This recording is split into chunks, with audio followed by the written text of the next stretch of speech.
we're going to talk about choosing the best transducer for different bolt sizes. And it also depends on which side of the bolt you're reading the bolt from. Now, this is a typical M12 steel bolt. You can see that the head has been turned, and the important thing here is this has been turned on a lathe, and there's a little nib right there, the lathe center, where the tool didn't go right to the center. But this has been filed down or sanded down, and you can see that it's flat, which is what you want for the transducer. Otherwise, the transducer is going to rock on that little nib, and you'll never get a good reading. And like I said before, the best thing to do is pick the transducer size that best aligns to the outside dimensions of the head or the threaded end that you're reading from. Now, this particular bolt looks like an M17, and this 1/4-inch transducer fits very nicely on it, you see? So I can take my fingers and locate the transducer every time I put it back on that head. I just feel where it goes, and it's located. Good for remove and replace, good for accuracy, and the end of the bolt is nice and flat. Now, if we tried to read the other end, you see this end is also machined, nice and flat, but I can't get this transducer on. It's not going to sit, it's going to rock, it's not going to center itself. So I use the small transducer, and it fits nicely right on the end. So I can read from either end of the bolt, depending on the transducer I have, or the transducer I spec. And that's how we pick transducers, small diameter, and see it just barely fits. So this if I was reading an M10 or an M12 from the thread end, this transducer would be perfect. If I'm reading it from an M10, M12, from the head end, the 1/4-inch diameter element, that's the element size. Remember, the element has got to fit flat onto the head. And the way these transducers are made, there's a draft from the center of the transducer out to the side. You probably can't see it. It's probably just a few hundredths of a millimeter draft, but that puts the element out there first. So it hits the bolt first and gets you can see the little space right through there. And it keeps contact of the element on the transducer. That's for both ends. Now, that's on smaller size bolts, threaded end bolts, and that sort of thing. Now, here's an M5. Same thing with the M5. You're going to have a tough time reading the threaded end of an M5. I don't care what you do. But you can read M5s from the head because the small diameter transducer just barely fits right on there. You'll get the echo down through the shank down through the threaded shank. I can get a good echo back. So that's a nice application for the small diameter transducer. Now, this bolt I wouldn't read. This is a stainless steel bolt. It's non-magnetic, and the end, I wouldn't put a transducer in this end because the end looks like it was a sheared end, which means that when they finish the process, they take a big knife and just shear the end off, and it leaves depressions and all kinds of things. This is not a good end to put the transducer on. However, this particular bolt has one of the 3mm chips glued onto it, and you'll get a good echo off of this end. It's not the best for putting the transducer on, but for getting an echo, it's okay, especially because you're not going to move the transducer trying to put it back in the same spot. And not only is there transducer placement error from transducer putting it on the head, which is not the best surface either, but it looks okay. On the other end, you get variances in the length. Remember, we're trying to read to a thousandth of a millimeter. You're going to get variances in the transducer placement because of the roughness, and also how the echo, the signal echoes off the end of the fastener. It's going to echo. You're going to get noise because of the depression in the end.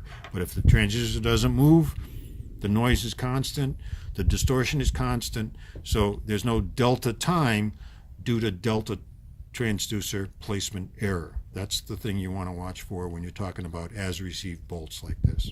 Now here's a bolt that is as received.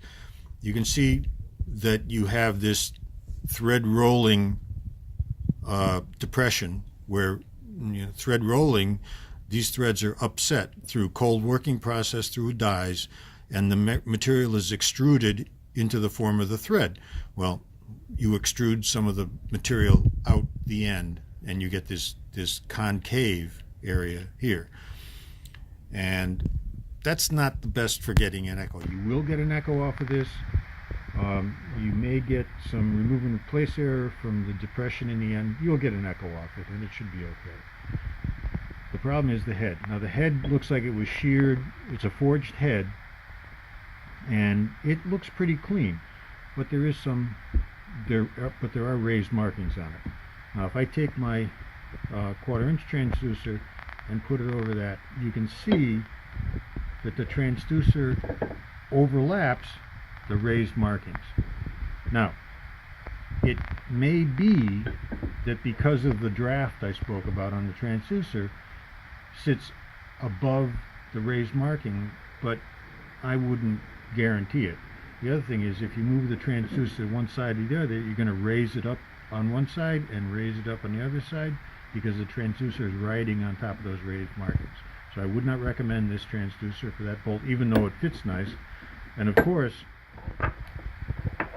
we wouldn't use a bigger diameter transducer, because certainly that transducer is sitting on top of the raised markings and it's going to be a mess. Remember, the couplant is the interface between the transducer and the bolt. You may get a reading because the couplant is so thick, but that thick couplant and small placement error are going to give you big variations in length measurement.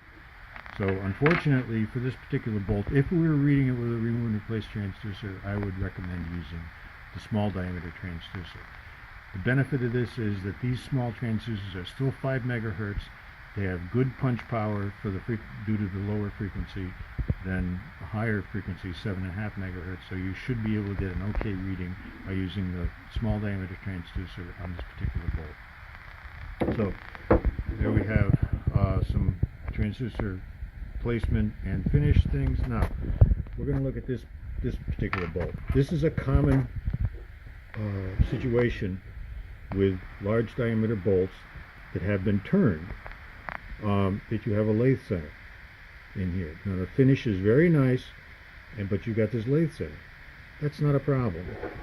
As long as you can get a big diameter transducer and get enough energy into the fastener around that centering hole, we've got plenty of energy to get down this fastener and come back.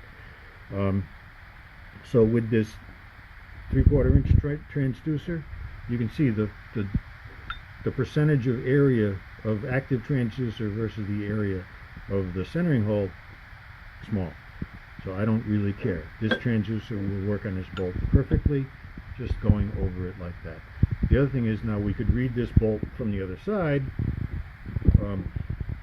We just have to make sure that those etched or peened in markings are flat. We don't want any raised markings, and we use the large diameter transducer to sit on top and go through. The thing here is that you may get some noise echoes back from the lathe center. So it's all well and good and doable to read from the head, very doable and very good, but just be aware to make sure that you're not getting too much noise from a lathe center. But the other thing you remember is the lathe center is all angles, draft angle. You got the drill center, the lathe center angle, and you've got the lathe center tool, and then there's another drill point down on the bottom. All of them are angled, none of them are right angled, and you're not going to get a direct reflection off of those. So all your energy is going to come off the flat end, which is great.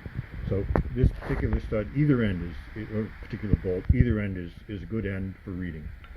And we're back to M24 stud, and again, this particular stud, I'd use the M, the 1/2 inch diameter transducer, because it's a little, the OD of the transducer is a little bigger than the diameter of the stud, but because this stud is so long, it's a meter long, you need a lot of energy to go down and back through this particular stud, and I would opt for the 1/2 inch diameter. You probably could use the 1/4 inch diameters on this particular thing, and you see it might be easier to locate for remove and replace, but because this stud is a meter long, we will probably need the energy produced by the 1/2 inch diameter transducer to get the energy into that stud to come down and come back. And that's it. Thank you.